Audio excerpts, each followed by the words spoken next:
Hi everyone, I am speaking with Anthony Ryan today. Anthony is an MRI research technologist. That's kind of a mouthful, isn't it, Anthony? And he's currently working for Esconzi Health, where is that located, Anthony?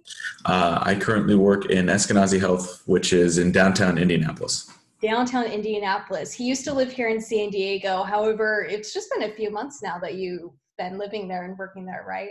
Yeah, so I originally got my licensing in California.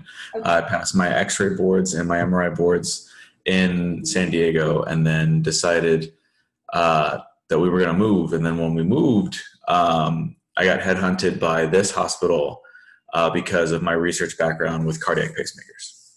Okay, that's great. And you've been doing this for 3.5 years now total, correct? Give or take, yeah, In the about field in 3.5 years. general. Yeah. All right, so my first question for you is why did you choose to enter this profession? And following up with that, is this something that you always envisioned that you'd be doing? And if not, what influenced your decision to go into this field? When I was in high school, we did one of those cheesy career placement tests, Mhm. and it gave me a bunch of jobs that I didn't really want. Like, I think I got like zookeeper at one point. So I didn't really know what I wanted to do. I knew I wanted to write. But a lot of people in my family said, well, that doesn't make any money. So my grandfather for the last 35 years has done MRI. He's done research. He does conferences all over the world. And he said, well, what do you want to do with your life? And I said, well, I want a job that pays the bills, but I want to still pursue my hobbies and see the world and stuff like that. And he said, well, do imaging, medical imaging, because it pays well. It doesn't require too much schooling. You can work it around your schedule depending on what you want to do with it. But it still provides a good living. You still pay the bills. You can still support a family. So I looked into that. It took about 3 years of schooling. And affords me a fairly decent living in terms of living comfortably versus rich. And in terms of what I've always wanted to do, like I said, I always kind of wanted to do something with writing. Mhm. Uh, and I think the research aspect of this really kind of helps me out with that because we do a lot of research papers and grants for federal funding. So it still kind of allows me to pursue that avenue of it, but it's also a job that requires me to use my brain a little bit, but it's not something that I drag home with me. It's not something that consumes my every thought. It's easy to arrive, to bust my tail, but then also clock out, go home and do what I want to do. Right, And so you're able to separate between work life and home life. precisely. Yeah. I never wanted to be the type of person that like works or lives to work. I always kind of wanted to go do my job, but then also not have to worry about it when I'm gone. All right. So you touched on this. You mentioned that you went to school for 3 years. What type of schooling was that? And is it normally what people go through to become an MRI technologist, or was this maybe a little different? Well, actually, that's interesting that you mentioned that. So originally, in order to do this, you needed to be an X-ray technologist first, which is a 2 years associate's degree, followed by 1 year of specialized MRI training. And typically, in order to specialize to any of the imaging modalities that are considered specialties, like computed tomography, MRI, nuclear medicine, ultrasound, you needed to get an X-ray license first. However, the American Registry of Radiologic Technologists has now changed that to where certain modalities like ultrasound and MRI that are non-X-ray specific, you don't even have to do the X-ray class anymore. You can go straight to Hmm. getting an MRI or ultrasound license without having to be an X-ray tech. However, some hospitals are still kind of behind the curve and would like you to get an X-ray license before you do the other thing. So it's still kind of in flux because there's no national standard yet. I see. Do you know, are they working on a standard? Oh, yes, absolutely. But with the current White House administration, a lot of healthcare and medical regulations are kind of put on the back burner. Yes. So Uh-huh. it's one of those like, oh, yeah, yeah, we'll get to it sort of things. But as far as the registry that accreditates me and any other medical imager, they have already decided that you don't necessarily need an X-ray license if you're doing a non-radiologic modality. However, I have one because when I got my license back in 2009, you had to. Right, right. So now what does your typical workday look like? You've already touched on it a little bit, but what does the normal day to day look like for Um, you?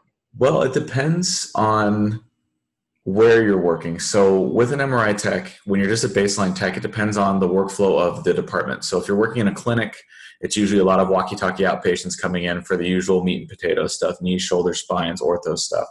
At a hospital, it's a little bit different. So my last hospital in San Diego was Green. I believe you worked there. So you kind of know it's more of like a donor-based, kind of higher end hospital where people come in and make a lot of demands and you kind of have to kiss their butt. I now work at a hospital, a county hospital in downtown Indianapolis. So that is level 1 trauma. That is people that can't afford normal, like higher end care. So we take everybody. We don't turn anybody away. So my workflow is anything from gunshot victims to motor vehicle accidents to drug users to outpatient procedure to what I'm currently doing, which is cardiac research for imaging pacemakers, which were historically unsafe. So my workflow is I show up, I work 12 hours, and I work 12 hours, and then I go home, and then I do it again, and then 3/12s. And then I usually come in, if we have any sort of cardiac research that we're doing on any unsafe pacemakers, working with a rep, I'll come in during the week and help out with that as well. So it's a mixed bag. It's hard to describe exactly what my day is in terms of a typical workflow because nothing's typical in a county hospital. Yeah, well, it sounds like you're exposed to a lot of different scenarios, which I would find to be interesting, right? No, there's no boring days, absolutely. But I mean, there's no complacency. As soon as you come in, you just look at the list and you take it one patient at a time until you go home. That's with any medical imaging. When you have a list of outpatients or a list of inpatients, it's basically just you take one case at a time and you try to do the best job you can and get diagnostic images for the patient, and then you move along. So it sounds like this job, then you would very much need to be a task-oriented person. Oh, 100%. I mean, it's almost, my grandfather relates it to Burger King. So you come in and you hear you see all these orders, and the doctors want cheeseburgers and hamburgers. So you have to just give them good cheeseburgers and hamburgers for 12 hours. And then you send them on their way. And it all depends on the patient. Sometimes they come in and they're very cooperative. Sometimes they come in and they're unconscious. They don't speak English. They're drugged up. They're combative. So you just have to do the best job you can with each individual study. And whether good or bad, you brush it off. You move on to the next one. Yeah. So what was something, which you might have just answered this question, honestly, what was something that as you were working, you were exposed to that school didn't quite prepare you for? So in a clinical setting, the nice thing about the imaging schools nationwide is that the clinical setting requires you to actually go and get your hands dirty. You have to go to multiple hospitals and kind of see how things are. And technologists are quick to pass work on to students. So if you go into like a clinical setting, they're basically expecting you to do the job and they just kind of look over your shoulder, make sure you're not killing anybody or screwing it up. But it is all different. So when my clinical rotation, I did an outpatient clinic, which was incredibly boring. And it was a lot of retiring techs that just wanted to get through a 12-hour day. And then it was a normal hospital, quote unquote, that wasn't high-end trauma or anything. That was just more doing inpatients and getting in the flow of that. And then going to a high-level trauma hospital where you had to do a lot of the same thing I'm doing now, which is blood and guts and gunshots and motor vehicle accidents, stuff like that. So you try to expose yourself to as much as possible. But I mean, I would say every week I see something I've never seen before. I see a different case or a different medical diagnosis that I had never even heard of. So as you go into the field of medicine, we're not doctors, but you almost kind of have to learn how to take a patient as they come and try to get the best imaging possible for that patient. I mean, we come in and people are missing legs. They're missing different body parts. They have different implants that we've never seen before for MRI specific. So with each patient, it's almost kind of having to do a little bit of research for each one and then getting the imaging that you need however best you can and then getting them out. So pressed for time, right? If a trauma patient's coming in and you don't know what's happening, I mean, do you really have enough time to research or do you just have to use your best judgment then in order to best go? Well, the nice thing is that MRI is not necessarily a stat modality, meaning that if somebody comes in for trauma, the first thing they're getting is x-rays and CTs. So those are only a few minutes. You don't need a lot of screening, this, that, and the other. But when you come in for an MRI, where I work, and any place I've ever worked, they have a nice screening form of, do you have a pacemaker? Do you have bullets in your body? Have you ever had a metal in your eye? And so we are, as a technologist, we have to be incredibly diligent on what is this patient coming in with? What do they have? And thankfully, because of that form and because of the fact that we're not the first line of defense in terms of what pictures need to be taken, that affords us a little bit of time to talk to the ordering doctor, to talk to the nurse and go, look, what am I dealing with this patient? What do they have? Can we get a pertinent history on them? Because ultimately, at the end of the day, even though the doctor's signing off on it and the nurse is signing off on the form, at the end of the day, it's my license when they go in that machine. So it's my job to go, okay, I have to go on their chart. I have to talk to the patient. I have to figure out what's going on, because you put something that's MRI unsafe in there, like some shrapnel or pieces of metal in the eye, that comes out the hard way. And that's not anything that we as a technologist we're not looking to injure anyone. Right. So with that, we kind of have to, there's been a few times where you have to plant your feet in the sand and go, look, I understand that you want this right now. You can't have it until we make sure that this patient's okay to go in. And when you start bringing up liability, that's when people start going, oh, whoa, wait. Okay, let's take a look at this, re-examine if this is necessary. And if it is, we need to do whatever we can to prove that this patient is safe to go in. So it sounds like there's a lot of cross-disciplinary action happening. You're coordinating with nurses, with physicians. Is there anyone else that you're usually working pretty closely with? It depends on, outside reps for pacemakers are big. Because the device, even if it's MRI conditional, it needs to be manipulated and set to a safe mode and then reset. Or talking to manufacturers or suppliers that put in certain pumps or MRI safe devices that we have to verify and then check. Working with patients or patients' family if they're poor historians, or not only the ordering physician but the radiologist who's taking the pictures, because if I'm taking pictures of something, I call the radiologist and go, okay, what exactly are you looking for? Not every study is going to be the same. If we're looking, depends on the diagnosis, if we're looking for fluid versus a tear in a knee, those are two completely different knees. And those require two completely different. So it's not just, the usual combo meal of like, well, let's run these 5 scans and it'll catch everything. It's more just, okay, we're looking for this. If you're the doctor that's reading it, what exactly do you want me to get you? So we kind of almost have to tailor it to each patient. And that's why people go, oh, well, MRIs, they take so long. Well, there's a lot that goes into them. Mm-hmm. We're not just like a CT where we can scan the whole body and go, okay, good enough, bye, or an X-ray where we can just take, 1 second pictures of the entire body within 30 minutes.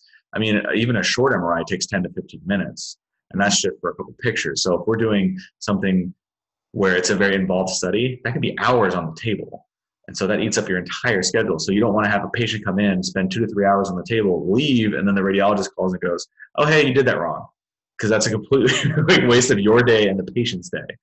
So it's not, half of my job is just making sure that I'm doing it correctly.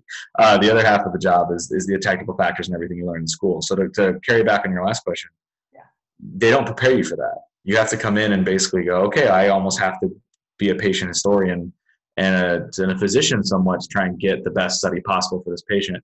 Because in the end of the day, that's what we're doing. We're serving patients. We're service industry. We're helping them get what they need so they can figure out what's wrong and then fix it. Yeah, there's a bit of a learning curve then, huh? Mm-hmm. Absolutely. Yeah, how long do you think that learning curve was for you, or maybe on average? It depends, but it does depend on the person. It depends on your site. I mean, for the current hospital, I've only been there a few months. I'm still learning it. I'm still learning, which radiologists require what things and what to do under certain situations. And being in a trauma hospital, they usually get the patient stable enough to sit for 15, 20 minutes to get them in the machine. But if somebody comes in writhing in pain, okay, I have to get something. How do I do that? So it comes down to the equipment that you're working on. It comes down to what the hospital expects in a ideal scenario, and then it comes down to whatever the doctor who's going to be looking at these images needs you to get. And so it's every single patient is individualized in that respect. It's not just like, okay, get in, beep, bye. It's more, okay, get in, what are we looking for? And then having to manipulate that to get something that's diagnostic and then get them out the door. Yeah. Well, you've had a lot of great insight for all of us who are going to be watching. Yeah, I told you I was going to be long-winded. I know. It's okay. You're doing good. My last question for you is there any advice or anything that you would like to say for any of our students who are wanting to become MRI research technologists? I would, out of all the modalities, I think MRI is the one where you use your brain the most in terms of trying to figure out those factors. I think you really have to come in with a mindset of wanting to help. I think coming in with a passion for assisting people, because nobody goes into an MRI for good news. This isn't like an ultrasound where you get to find out the sex of a baby, or just an X-ray of, oh, I bumped my foot. If you're going to get an MRI, usually something's wrong. So when a patient comes in, you have to be compassionate, even if you're faking it. You have to be, this person doesn't want to be here. We're shoving them in a loud, noisy tube for 20, 30 minutes. So there is the intelligence aspect of like, oh, I get to do something that's cutting edge and becoming more and more demanded by doctors, but it's also, I have to meet a patient halfway. So if you're going to get into MRI, which I would recommend because I love it, it's fantastic. It pays great. There's a lot of room for advancement. It is constantly becoming the fastest growing modality now with the inclusion of MR PETs and hybrid scans and functional MRI. But it takes a lot out of you. And I think if you're going to go into MRI, you need to be prepared to not only do your due diligence on every single patient, because one mistake is your license, but also to be a compassionate person, to understand that you're helping somebody. You do 12 to 15 MRI scans a day. This person has been dreading this for weeks. And you have to kind of just meet them where they're at and be willing to do that every single patient. It takes a lot. Yeah, absolutely. Well, Anthony, thank you so much for sitting down and talking with me. And for everyone else who's listening, thank you so much for watching this video. I hope that you got a lot out of it. And until next time, we will meet again. Take care. Bye.